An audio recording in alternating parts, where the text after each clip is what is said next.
ക്രിസ്തുവിൽ ഏറ്റവും സ്നേഹം നിറഞ്ഞവരെ, ഇന്ന് ആഗോള കത്തോലിക്ക സഭ പെന്തക്കോസ്ത തിരുനാളായിട്ട് ആഘോഷിക്കുന്നു. പരിശുദ്ധാത്മാവ് ഈശോയുടെ ശിഷ്യന്മാരുടെ മേൽ ഇറങ്ങി വന്നതിൻ്റെ ഓർമ്മയാണ് പെന്തക്കോസ്ത തിരുനാൾ. പെന്തക്കോസ്ത എന്ന വാക്ക് ഒരു ഗ്രീക്ക് വാക്കിൽ നിന്ന് ഉത്ഭവിച്ചതാണ്. പെൻറ്റ എന്ന വാക്കിൻ്റെ അർത്ഥം, അല്ലെങ്കിൽ പെൻറ്റഗൺ എന്ന വാക്കിൻ്റെ അർത്ഥം നമുക്കറിയാം. ഇത് 5 എന്നാണ് ഉദ്ദേശിക്കുക.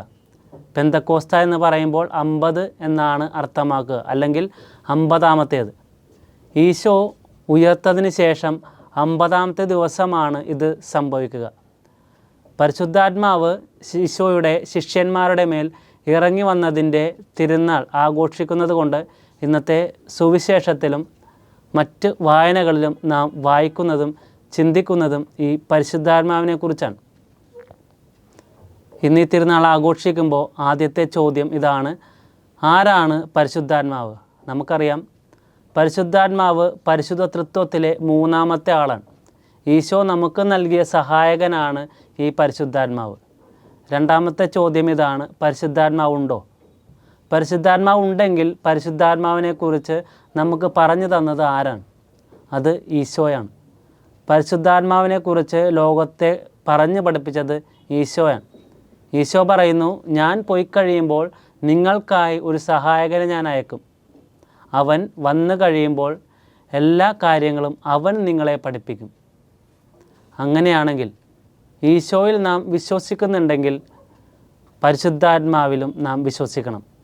കാരണം നമ്മെ പരിശുദ്ധാത്മാവിനെക്കുറിച്ച് പറഞ്ഞ് പഠിപ്പിച്ചത് ഈശോയാണ്.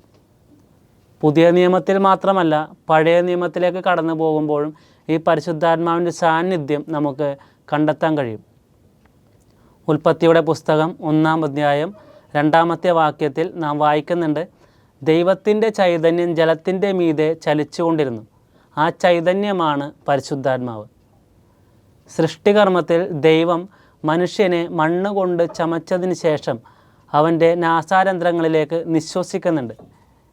ആ ദൈവത്തിൻ്റെ ശ്വാസമാണ് പരിശുദ്ധാത്മാവ്. സൃഷ്ടികർമ്മത്തിലും നാം ഇത് കാണുന്നുണ്ട്. പുതിയ നിയമത്തിൽ ഈശോ നമുക്ക് ഈ പരിശുദ്ധാത്മാവിൻ്റെ സാന്നിധ്യം വ്യക്തമാക്കി തരികയാണ്. യോഹന്നാൻ 20-ാം അധ്യായം 22-ാം വാക്യത്തിൽ ഈശോ ശിഷ്യന്മാർക്ക് പ്രത്യക്ഷപ്പെട്ടുകൊണ്ട് പറയുന്നുണ്ട്: നിങ്ങൾ പരിശുദ്ധാത്മാവിനെ സ്വീകരിക്കുവിൻ എന്ന് പറഞ്ഞുകൊണ്ട് അവരുടെ മേൽ നിശ്വസിക്കുന്നു. ഇത് വായിക്കുമ്പോൾ നമ്മുടെ മനസ്സിലേക്ക് ആദ്യം കടന്നു വരിക, ആദിയിൽ ദൈവം മനുഷ്യന് മണ്ണുകൊണ്ടുണ്ടാക്കിയതിന് ശേഷം അവൻ്റെ നാസാരന്ധ്രങ്ങളിലേക്ക് നിശ്വസിച്ച കാര്യം നാം ഓർത്തേക്കാം. ദൈവത്തിൻ്റെ ഈ ശ്വാസമാണ് പരിശുദ്ധാത്മാവ്.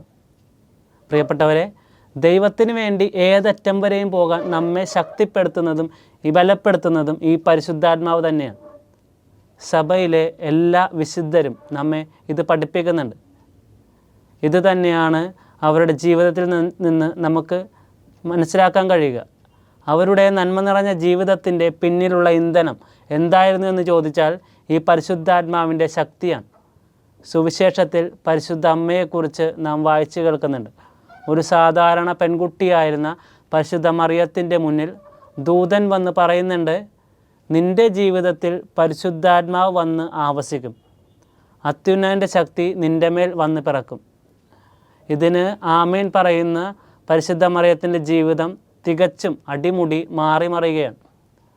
പരിശുദ്ധാത്മാവ് വന്നു കഴിയുമ്പോൾ എല്ലാം നേരിടാൻ നമ്മളും ശക്തരാകും, പരിശുദ്ധ മറിയത്തെ പോലെ. പരിശുദ്ധ മറിയത്തിൻ്റെ ജീവിതത്തിൽ പിന്നെയും പരിശുദ്ധാത്മാവിൻ്റെ സാന്നിധ്യം നാം കണ്ടുമുട്ടുന്നുണ്ട്. അത് പരിശുദ്ധ മറിയം തൻ്റെ ചാർച്ചക്കാരിയായ എലിസബത്തിനെ സന്ദർശിക്കുവാൻ വേണ്ടി പോകുമ്പോൾ അവളുടെ പരിശുദ്ധ എലിസബത്തിൻ്റെ ഉദരത്തിൽ ശിശു കുതിച്ചു ചാടുന്നു. പരിശുദ്ധ മറിയത്തിലുള്ള പരിശുദ്ധാത്മാവിൻ്റെ സാന്നിധ്യം തിരിച്ചറിയുന്നത് കൊണ്ടാണ് ഈ ശിശു കുതിച്ചു ചാടുന്നത്.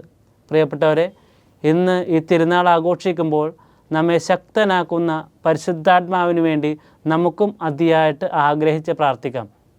നമുക്കറിയാം, ശിഷ്യന്മാർ 3 വർഷത്തോളം ഈശോയുടെ കൂടെ നടന്നവരാണ്. ഈശോയോടൊപ്പം എല്ലായിടങ്ങളിലും സഞ്ചരിച്ചവരാണ്. എന്നിട്ടും ഒരു കാൽവരി അനുഭവം കടന്നു വന്നപ്പോൾ ഒരു പീഡാനുഭവം ജീവിതത്തിൽ വന്നപ്പോൾ അവർ ചിതറി ഓടിപ്പോയി. കാരണം പരിശുദ്ധാത്മാവ് അതുവരെ അവർക്ക് നൽകപ്പെട്ടിട്ടില്ലായിരുന്നു. പരിശുദ്ധാത്മാവാണ് നമ്മെ ശക്തിപ്പെടുത്തുന്നത് എന്ന് ഇത് വ്യക്തമായിട്ട് നമ്മെ ഓർമ്മപ്പെടുത്തുന്നു. ഈ പരിശുദ്ധാത്മാവിനായിട്ട് നമുക്കും അതിയായിട്ട് ആഗ്രഹിച്ച് പ്രാർത്ഥിക്കാം. ക്രിസ്തു പുതിയ നിയമത്തിൽ പരിശുദ്ധാത്മാവിനെ വിശേഷിപ്പിക്കുന്നത് സഹായകൻ എന്ന് പറഞ്ഞുകൊണ്ടാണ്. എപ്പോഴാണ് നമുക്കൊരു സഹായകനെ അല്ലെങ്കിൽ ഒരു സഹായം ആവശ്യമായിട്ട് വരിക?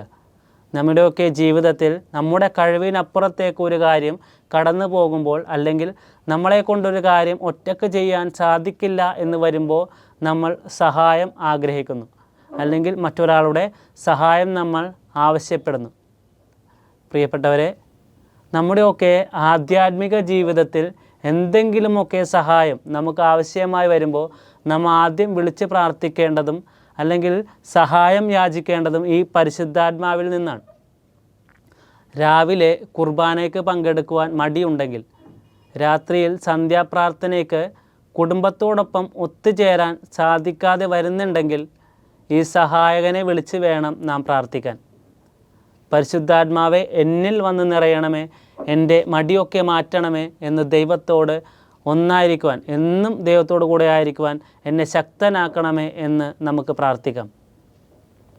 സഭയിലെ ഏറ്റവും പ്രധാനപ്പെട്ട സൂനകദോസുകളിൽ ഒന്നാണ് രണ്ടാം വത്തിക്കാൻ കൗൺസിൽ. ഈ സൂനകദോസിൽ ജോൺ പോൾ 23 പാപ്പ എല്ലാവരോടും പറഞ്ഞത് ഇങ്ങനെയാണ്: ഈ സൂനകദോസിൻ്റെ ജനലുകളും വാതിലുകളും തുറന്നിടുക, കാറ്റകത്തേക്ക് പ്രവേശിക്കട്ടെ. നമുക്ക് നമ്മുടെ ഹൃദയത്തിൻ്റെ വാതിലുകൾ തുറന്നിടാം. നാം പരിശുദ്ധാത്മാവിൽ നിറയണം. പഴയ മനുഷ്യനെ ഉരിഞ്ഞു മാറ്റി പുതിയ മനുഷ്യനെ ധരിക്കുവാൻ നമുക്ക് ഈ തിരുനാളിൽ സാധിക്കണം. ഈ തിരുനാൾ ആഘോഷിക്കുമ്പോൾ നമുക്കും പ്രാർത്ഥിക്കാം: പരിശുദ്ധാത്മാവേ എന്നിലേക്ക് കടന്നു വരണമേ, പുതിയൊരു മനുഷ്യനായിട്ട് മാറുവാൻ, ശിഷ്യന്മാരെ പോലെ ശക്തിപ്പെടുവാൻ ദൈവമേ അങ്ങെന്നെ അനുഗ്രഹിക്കണമേ എന്ന് അതിയായിട്ട് നമുക്ക് പ്രാർത്ഥിക്കാം.